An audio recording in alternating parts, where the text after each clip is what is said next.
Nos primórdios da indústria dos jogos, os cheats foram criados pelas próprias empresas fabricantes e serviam para proporcionar aos avaliadores e testers do game caminhos mais rápidos e maiores possibilidades. Geralmente eram ativados através de códigos colocados dentro do jogo pelo próprio avaliador, ou uma sequência de botões que desbloqueava algo presetado dentro do jogo. Ou seja, era uma forma das empresas testarem de maneira mais eficaz e rápida seus jogos. Mas logo isso evoluiu para algo inesperado: a utilização dessas ferramentas pelos jogadores comuns e a criação de diversos métodos de trapaça. Mas antes de continuarmos, já deixa o like e se inscreve para acompanhar todas as notícias do mundo da programação e tecnologia, além de vídeos curiosos como este e como outros. Hoje vamos adentrar um pouco nesse universo obscuro, tentando compreender mais sobre a origem e funcionamento dos cheats e hacks dentro dos jogos. Fique até o final, pois vou compartilhar com vocês algumas dicas caso vocês tenham interesse em desenvolver seus próprios códigos para testar vulnerabilidades em jogos. Vale a pena ressaltar que todas as informações aqui têm exclusivamente propósitos educacionais relacionados à segurança da informação, então os responsáveis por qualquer ação são vocês, não eu, beleza? Bem, puxe a cadeira, pegue sua bebida favorita e prepare-se para uma história cheia de trapaças e manhas dos bastidores do mundo do desenvolvimento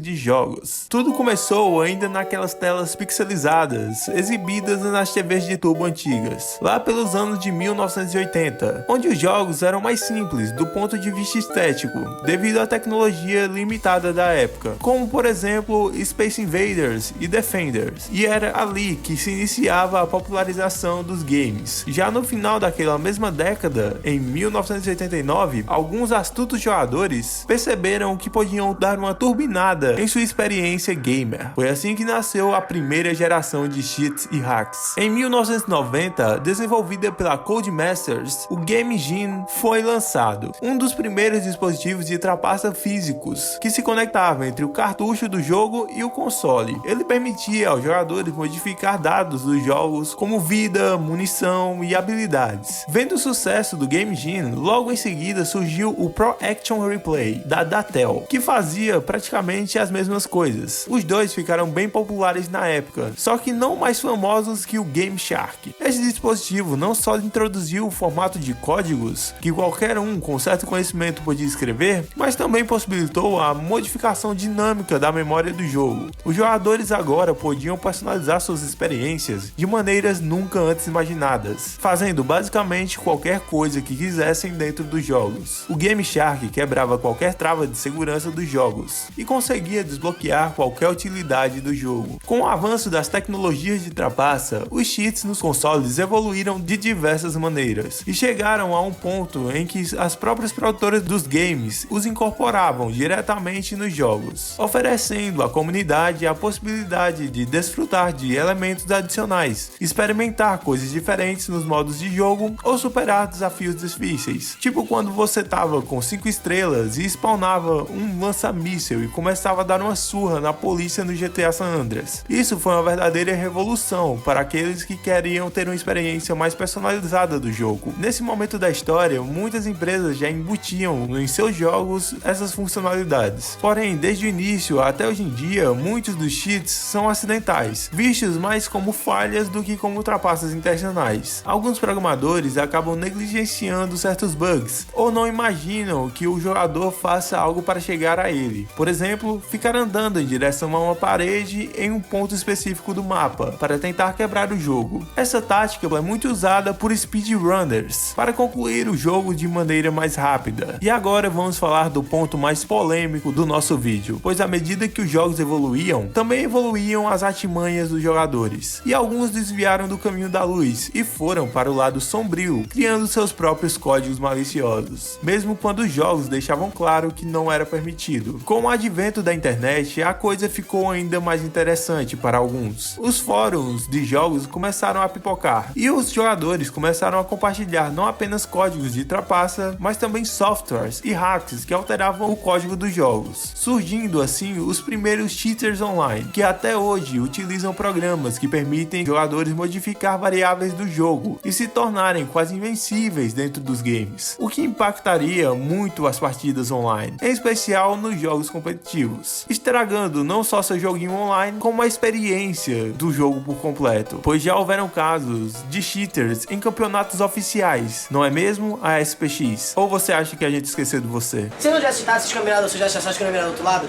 Cada uma dessas ferramentas de trapaças são desenvolvidas para jogos específicos e normalmente são compartilhadas cheias de vírus, que sim, infectam o computador do usuário, podendo roubar dados até danificar componentes de hardware. Então nem valem a pena ser citados aqui. A indústria dos jogos, é claro, não ficou parada. Conforme os jogos online cresciam e se tornavam mais populares, as empresas começavam a investir mais pesado em sistemas anti-cheats para manter a ordem em seus servidores. Mas para cada atualização que ocorria de anti-cheat, um novo wallhack ou aimbot era criado. Hoje ocorrem até competições para ver quem consegue burlar as proteções anti-cheats mais elaboradas. Uma espécie de hackathon, só que apenas para games. Nada impede a criatividade desses hackers quando o assunto é trapacear. Essa eterna batalha entre criadores de cheats e desenvolvedores de jogos é como uma longa caminhada, onde a cada passo errado, um deles pode ser passado para trás. Hoje, hacks para jogos online são um mercado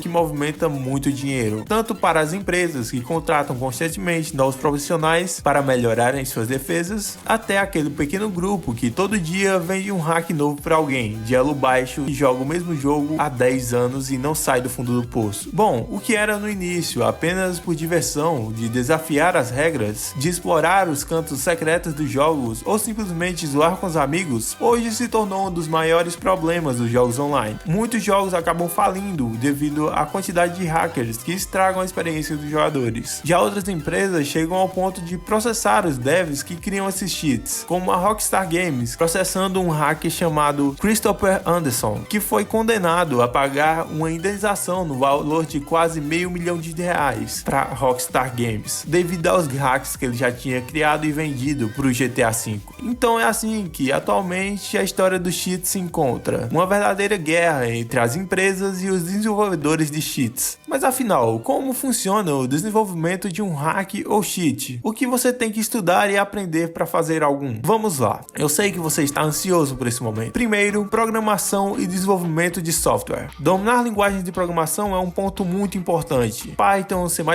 ou Java são fundamentais. Além disso, é crucial possuir um sólido conhecimento em estrutura de dados, algoritmo e compreensão da arquitetura de software. Não tem para onde você fugir. Se você quer começar por isso, você vai ter que aprender a base de programação. Engenharia reversa. É vital compreender como os jogos são construídos e operam. Isso envolve analisar o código binário, desmontar e remontar aplicações, começando por aplicações mais simples até códigos mais complexos dos jogos. Enfim, essa habilidade é essencial para entender a fundo o funcionamento dos sistemas e identificar a vulnerabilidade deles. Segurança da informação. Adquirir conhecimentos em segurança de redes e familiaridade com vulnerabilidades comuns, especialmente as que afetam software que utilizam a internet, como o caso dos jogos, é muito fundamental para criar bots ou scripts automatizados. É crucial dominar algoritmos de aprendizado de máquinas. Essa expertise vai ser necessária para aprimorar a eficiência dos cheats, garantindo a adaptação a diferentes cenários dos jogos. Compreensão dos fundamentos dos servidores de jogos. Entender como os servidores processam as informações, assim como os protocolos de comunicação são utilizados, é essencial também. Sem esse conhecimento, mesmo possuindo um código funcional, será impossível utilizá-lo efetivamente, porque você não conseguirá colocá-lo em atividade no servidor, se você não entender como funciona. Pois bem, pessoal, ao dominar esses requisitos, você não se tornará apenas um gamer dev hacker, título que eu mesmo criei agora, nem sei se existe, mas também consolidará habilidades sólidas em programação, abrindo portas para uma carreira promissora no desenvolvimento de software. Lembre-se de que isso tudo que eu expliquei e mostrei é apenas para estudo de hacking ético. E se você chegou até esse ponto do vídeo, eu peço muito o seu like, além do seu comentário, dizendo o que você achou desse vídeo. Afinal, ele deu um trabalhão para fazer. Obrigado por assistir e até a próxima.